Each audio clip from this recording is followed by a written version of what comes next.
আমি এবার মেজদির হাত ছাড়িয়ে নিজেই ওর দুটো হাত চেপে ধরে জিজ্ঞাসা করলাম, মেম সাহেব কেমন আছে?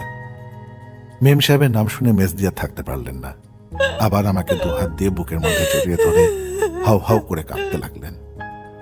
আমি আর সহ্য করতে পারলাম না, বেশ কড়া করে দাবড় দিয়ে বললাম, কি হয়েছে মেম সাহেবের? অস্পষ্ট স্বরে মেজদি জবাব দিলে,